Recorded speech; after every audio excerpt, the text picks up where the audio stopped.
नमस्कार शेतकरी मित्रांनो, मी प्रताप पाटील आज एका केळीच्या प्लॉटमध्ये आलेलो आहे। एक 15-20 दिवस झाले ह्या प्लांटेशन इथं झालेलं आहे केळीचं, आणि इथं काय मेजर मिस्टेक्स झालेले शेतकरी मित्रांनो हे आज आपल्याला इथं पाहायचं आहे या व्हिडिओच्या माध्यमातून। शेतकरी मित्रांनो, आता हे पाहू शकता,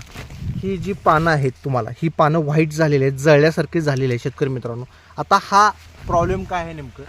शेतकऱ्याला वाटलं की आपल्या बागेमध्ये आता थोडंसं करपा सिगाटोका ज्याला म्हणतो, सिगाटोकाची एंट्री वगैरे काही झालेली आहे, करप्यामुळे ही पानं जळल्यासारखं झाले आहेत की असं एक मोठा त्याला आपण म्हणतो ना मिसअंडरस्टँडिंग झालेलं। आता इथं काय प्रॉब्लेम झाला, जेव्हा शेतकऱ्याशी मी चर्चा केली, शेतकऱ्याने मला सांगितले की ज्या 3 फवारण्या झाल्या ह्या फवारण्या रात्रीच्या वेळेला झाल्या, रात्री 8 वाजता तिन्ही फवारण्या माझ्या रात्री 8 वाजता झाल्या आहेत। आता रात्री फवारणी केल्यामुळं काय प्रॉब्लेम झाला शेतकरी मित्रांनो, आता थंडीचे दिवस आहेत किंवा थंडीची एक मोठी लाट वेव आता आलेली आहे, आणि आता टेम्परेचर बघू शकता। आणि काय होतं की थंडीच्या ह्याच्यामुळं काय होतं की सनलाईट फार कमी असतं ह्याच्यामध्ये, आणि सनलाईट कमी असल्यामुळे बाष्पीभवनाचा वेग ज्याला म्हणतो इव्हॅपो ट्रान्सपायरेशन हे कमी असतं, म्हणजे पानातून जे वॉटर आहे ते वेपर फॉर्ममध्ये हवेमध्ये ॲटमॉस्फिअरमध्ये कमी उडून जात असतं, फोटोसिंथेसिसचा रेटसुद्धा फार कमी असतो। शेतकऱ्यांना काय केलं, 8 वाजता फवारणी केल्यामुळं काय होतं शेतकरी मित्रांनो,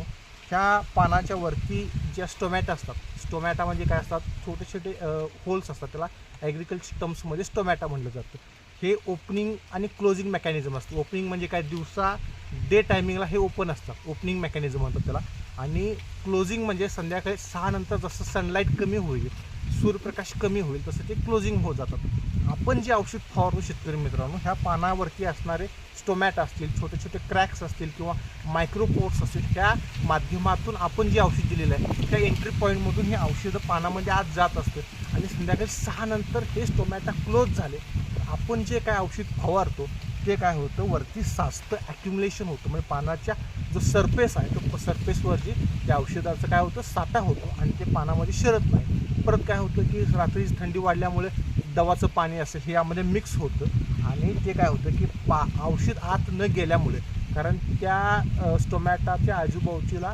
गार्ड सेल्स असतात, ते गार्ड सेल्स काय करतात तर कंट्रोल करत असतात ओपनिंग आणि क्लोजिंग, आणि संध्याकाळी 6-6:30 सनलाईट झाली, डार्क लाईट आली आपली, म्हणजे पूर्ण काळोख झाली तर ते क्लोज होऊन जातं, आणि औषध ते आत न गेल्यामुळे काय झालं, त्याचं कॉन्सन्ट्रेशन आहे त्या औषधाचं ते पानाच्या वरच्या बाजूला साठून राहिलं, आणि त्यामुळं काय झालं की बाबा थोडं इंटेन्सिव्ह झालं, औषध तीव्रता वाढली, आणि ही ज्या पेशी आहेत ह्या अतिशय सेल्स असतात किंवा टिश्यू म्हणतो ग्रुप ऑफ सेल्स, हे फार नाजूक असतात, कारण आता ह्या लॅबोरेटरीमधून आलेलीच रोपायची, आणि इथं आल्यामुळं काय झालं की ते कमकुवत पेशी असल्यामुळं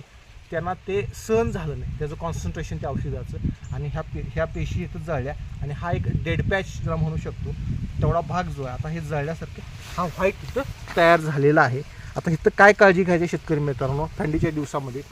सकाळीचं टेम्परेचर तुम्हाला बघायचं आहे, जर थंडी फार असेल तर 9-9:30 नंतर तो फवारणी घ्यायची आहे, थंडी जर नॉर्मल टेम्परेचर असेल तर तुम्ही 8 नंतर फवारणी घेऊ शकता, आणि जर संध्याकाळी तुम्हाला 3, 3:30, 4, 5च्या तुम्हाला ही फवारणी मोस्टली संपवायची आहे, ह्याच्यावरचं औषध आहे हे साठून राहिलं नाही पाहिजे, त्यासाठी तुम्हाला त्या पद्धतीने तुमच्या भागामध्ये जे काय ॲटमॉस्फिअर आहे, सध्याचं क्लायमेट आहे, ह्याचा अभ्यास करून तुम्हाला फवारणी घ्यायची आहे, आणि रात्रीची फवारणी घेणं हे टाळायचं आहे। आणि इथं हा शेतकऱ्याशी एक मोठा मेजर मिस्टेक झाला, आणि हा प्रॉब्लेम येता इथं अनेक म्हणजे मी सध्याच पाहिलं 50-60 झाडं जी आहेत की अशा प्रकारे ही पानं ही जी बर्न झालेले आहेत ह्याच्यामध्ये। शेतकरी मित्रांनो, हा व्हिडिओ आवडला असेल तर नक्कीच लाईक करा, शेअर करा, आणि आपलं चॅनल सबस्क्राईब करायला विसरू नका। धन्यवाद।